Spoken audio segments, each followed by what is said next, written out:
Friends, આજે મારે આ રેસીપીના વખાણ નથી કરવા, કેમ કે આ વખાણ હું તમારા મોઢે સાંભળવા માંગુ છું.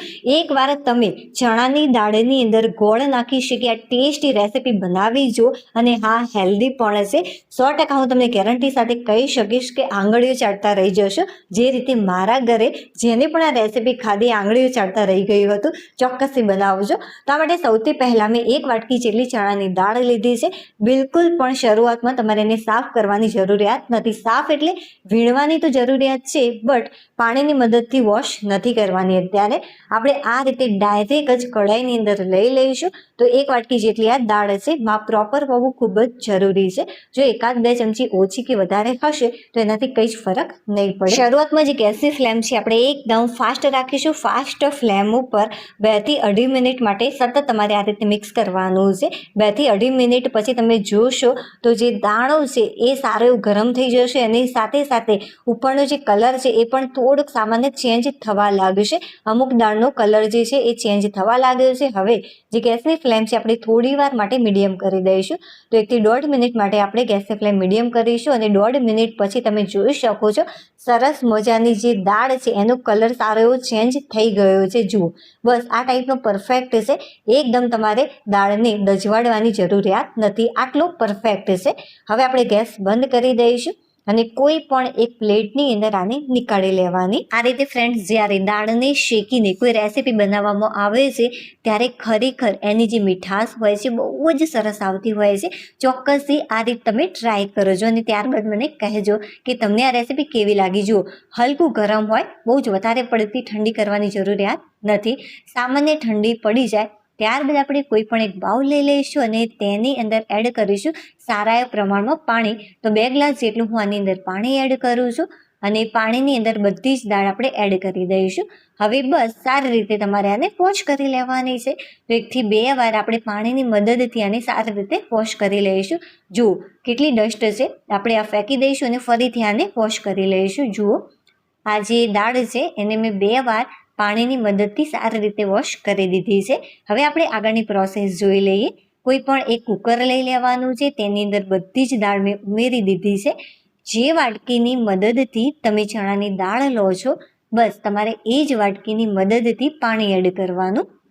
1 વાટકી જેટલી મેં ચણાની દાળ લીધી હતી, તો તેની સામે તમારે 3 વાટકી જેટલું પાણી એડ કરવાનું. જે માપ છે એકદમ પરફેક્ટ છે.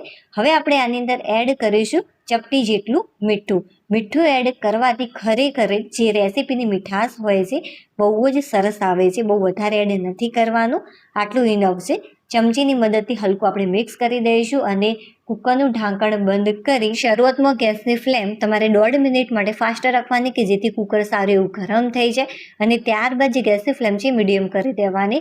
મીડિયમ ફ્લેમ ઉપર 5 થી 6 વિસલ સુધી તમારે આને થવા દેવાનું છે. કુકરમાંથી જે વરાળ છે સારી એવી નીકળી જાય, પ્રેશર દૂર થઈ જાય, ત્યારબાદ આપણે ચેક કરી લઈશું. અને જો આ દાળની અંદર થોડું પાણી બચી ગયું છે કે જેથી આ ઇઝીલી મેશ થઈ જશે. તમે હાથની મદદથી ચેક કરશો અને થોડું પ્રેસ કરશો તો જો આ મેશ થઈ જાય છે, મતલબ કે એકદમ પરફેક્ટ રીતે આ કૂક થયું છે. બહુ વધારે પડતું ઓવર કૂક કરવાની જરૂરિયાત નથી, અને હા, બહુ વધારે પડતું પાણી એડ કરવાની પણ જરૂરિયાત નથી. આટલું એકદમ પરફેક્ટ છે. અને થોડાક દાણા રહેશે તો ખરેખર જે રેસીપી બનીને તૈયાર થાય છે દાણેદાર, એ ખાવાની મજા જ કંઈક અલગ હોય છે. આ રીતે આપણે કણસીની મદદથી થોડુંક આને મિક્સ કરી લઈશું. તમે હાથની મદદથી પણ પ્રેસ કરીને તૈયાર કરી શકો છો. તમે ગ્રાઇન્ડરની મદદથી હલકું તમે આને ક્રશ કરી શકો છો. અને હા, બહુ વધારે પડતું ક્રશ કરવાની જરૂરિયાત નથી, નહીં તો જે ટેસ્ટ છે દાણેદાર એવું નહીં આવે. એટલા માટે આપણે થોડાક દાણા પણ રહેવા દઈશું. અને આની અંદર થોડોક ફૂડ કલર એડ કરી દેવાનો છે. ફૂડ કલર ટોટલી ઓપ્શનલ છે. જો મેં આની અંદર થોડોક ફૂડ કલર એડ કર્યો છે, એટલા માટે સરસ મજાનો કલર આવી ગયો છે.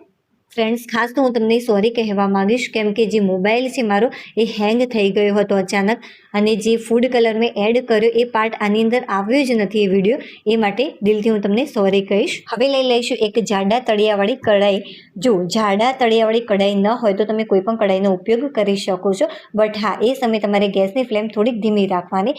1 મોટી ચમચી ભરીને ઘી એડ કર્યું છે, અને 1 વાટકી જેટલો એકદમ ઝીણો ચોપ કરેલો મેં ગોળ ઉમેર્યો છે. 1 વાટકી જેટલી ચણાની દાળની સામે 1 વાટકી ગોળ એકદમ પરફેક્ટ માપ છે અને 3 વાટકી જેટલું ચણાની દાળને બાફતા સમયે તમારે પાણી એડ કરવાનું છે. જો તમારા ઘરે ગળ્યું વધારે ખવાતું હોય તો 2 થી 3 ચમચી જેટલું ગોળ તમે વધારે પણ એડ કરી શકો છો, બટ આ પરફેક્ટ માપ છે. જે ગેસની ફ્લેમ છે મેં ફાસ્ટ જ રાખી હતી. હવે જે ગેસની ફ્લેમ છે એકદમ ધીમી કરી દઈશું, કેમ કે જે ગોળ છે સારી રીતે મેલ્ટ થઈ ગયો છે. બસ આને વધારે કૂક કરવાની જરૂરિયાત નથી. જુઓ, સરસ મજાનો મેલ્ટ થઈ ગયો છે, આટલો પરફેક્ટ છે. હવે આપણે તરત જ જે ચણાની દાળ હાથથી મેશ કરીને રાખી હતી એ બધી જ દાળ આપણે આની અંદર ઉમેરી દઈશું. અને હા, જો તમને નેચરલી કલર પસંદ હોય તો તમે આની અંદર થોડીક હળદર એડ કરી શકો છો, બટ હા, બહુ વધારે પ્રમાણમાં એડ નહીં કરતા. અને જો હળદર એડ કરવાના હોય તો ચણાની દાળને બાફતા સમયે જ તમારે એડ કરી દેવાની. આમ કરવાથી જે રેસીપી છે બિલકુલ પણ કડવી નહીં લાગે. તમે 5 ચમચી જેટલી હળદર એડ કરી શકો છો. ચાલો, હવે સારી રીતે આને મિક્સ કરી લઈશું. અને જે ગેસની ફ્લેમ છે અત્યારે મેં ધીમી જ રાખી છે. જો આ રીતે સારી રીતે આપણે મિક્સ કરી લઈએ છીએ ત્યારે જે ગેસની ફ્લેમ છે આપણે ફાસ્ટ કરી દઈશું. અને ફાસ્ટ ફ્લેમ ઉપર સતત તમારે આ રીતે આને મિક્સ કરવાનું છે. જેમ જેમ તમે મિક્સ કરશો તેમ તેમ આ શરૂઆતમાં પાતળું થશે ગોળના કારણે, અને થોડી વાર પછી તમે જોશો તો આ સરસ મજાનું ઘટ થવા લાગતું હોય છે. હવે આને કૂક થવામાં બહુ વધારે ટાઈમ નહીં લાગે. ચાલો, હવે આપણે એ ચેક કરી લઈએ કે આને આપણે વધારે ટેસ્ટી કઈ રીતે તૈયાર કરી શકીએ છીએ. અને હા ફ્રેન્ડ્સ, એના પહેલાં જો તમને આ રેસીપી થોડી પણ પસંદ આવી હોય, યુનિક લાગી હોય તો પ્લીઝ વિડીયોને લાઇક કરી દેજો. ચેનલ પર નવા હોય તો ચેનલને સબસ્ક્રાઈબ કરવાનું બિલકુલ પણ ભૂલતા નહીં, કેમ કે એક વિડીયો બનાવવામાં ખરેખર બહુ જ મહેનત લાગતી હોય છે. કેમ કે આ વિચારવામાં અને સાથે સાથે આ બનાવવામાં સૌથી પહેલાં તો એડ કરીશું ઇલાયચીનો ભૂકો, અને મેં વાટીને ઉપયોગમાં લીધો છે. તો આપણે એ એડ કરીશું 1 ચમચી જેટલો. 2 ચમચી જેટલું ટોપરાનું છીણ એડ કર્યું છે. આ ટોટલી ઓપ્શનલ છે. જો તમારે એડ ન કરવું હોય ટોપરાનું છીણ કે ઇલાયચીનો ભૂકો તો તમે ડાયરેક્ટ પણ આ રેસીપી તૈયાર કરી શકો છો, બટ આનાથી જે ટેસ્ટ છે ખરેખર બહુ જ સરસ લાગતો હોય છે. સારી રીતે આ બંને સામગ્રીને મિક્સ કરી લઈશું. અડધી મિનિટ માટે આ રીતે સતત તમારે મિક્સ કરવાનું છે કે જેથી ટોપરાના છીણની થોડી કચાશ દૂર થઈ જાય અને ટેસ્ટ પણ બહુ જ સરસ આવે. અડધી મિનિટ પછી આપણે 1 ચમચી જેટલી ખસખસ એડ કરીશું. આ પણ ટોટલી ઓપ્શનલ છે, આના વગર પણ તમે તૈયાર કરી શકો છો. અને હા, જે આનું પ્રમાણ છે બહુ જ બધું વધારે એડ નથી કરવાનું, આટલું ઇનફ છે. આનાથી જે રેસીપી છે દાણેદાર લાગશે, આનો ટેસ્ટ તમને મોહનથાળ જેવો લાગશે. લાઈવ મોહનથાળ ખાતા હોઈએ છીએ ને, બસ એવો જ આનો ટેસ્ટ લાગતો હોય છે. એટલા માટે તો ઘરે ખાવા માટે પડાપડી થઈ ગઈ હતી, કેમ કે આનો ટેસ્ટ મોહનથાળ જેવો હતો. અને અમારા ઘરે મોહનથાળ બધાને બહુ જ પસંદ છે, અને ચણાની દાળને શેકેલી હોવાથી વધારે ટેસ્ટી લાગે છે. હવે આની અંદર 1 થી 2 ચમચી જેટલા કટ કરેલા ડ્રાયફ્રૂટ એડ કરીશું. આ પણ ટોટલી ઓપ્શનલ છે, કેમ કે જે ચણાની દાળ છે આપણે થોડીક રહેવા દીધી હતી અંદર, એના કારણે સરસ મજાનો ક્રન્ચી ટેસ્ટ આવતો જ હોય છે. આ જે રેસીપી છે સરસ મજાની કઢાઈ છોડવા લાગી છે. હવે આપણે ઉપરથી ફરીથી 1 ચમચી જેટલું ઘી એડ કરીશું. જો તમે ઘી એડ નહીં કરો તો પણ ચાલશે, બહુ ઓછું ઘી ખવાતું હોય તમારા ઘરે તો 1 ચમચી જેટલું જે શરૂઆતમાં આપણે એડ કર્યું છે એટલું ઇનફ છે. બટ અમારા ઘરે થોડું ઘી ખવાય છે એટલા માટે મેં 2 ચમચી જેટલું ઘી આની અંદર એડ કર્યું. અત્યારે ફરીથી એડ કર્યું છે 1 ચમચી જેટલું, અને શરૂઆતમાં 1 ચમચી જેટલું. ફરીથી આપણે ફાસ્ટ ફ્લેમ ઉપર આને મિક્સ કરી લઈશું. અને હા, ગેસની ફ્લેમ તમે વચ્ચે થોડી વાર માટે મીડિયમ પણ રાખી શકો છો, બટ મેં ફાસ્ટ ફ્લેમ ઉપર જ આ ટોટલ રેસીપી તૈયાર કરી છે, કેમ કે જે કઢાઈ છે એ જાડા તળિયાવાળી છે એટલા માટે નીચેથી એ નહીં ચીપકે.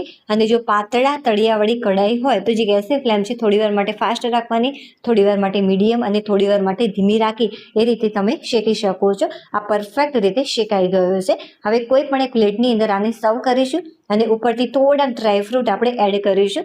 લાસ્ટમાં હું તમને સૂર્યપ્રકાશમાં આ રેસીપીનું ઓરિજિનલ રિઝલ્ટ બતાવું અને સાથે સાથે આનો ટેસ્ટ કરી સાચી માહિતી આપું. ચાલો, હવે થોડાક ડ્રાયફ્રૂટ એડ કરી દઉં. ચાલો ભાઈ, સૂર્યપ્રકાશમાંનું ઓરિજિનલ રિઝલ્ટ જોઈ લો, કેટલી સરસ મજાની રેસીપી દેખાઈ રહી છે.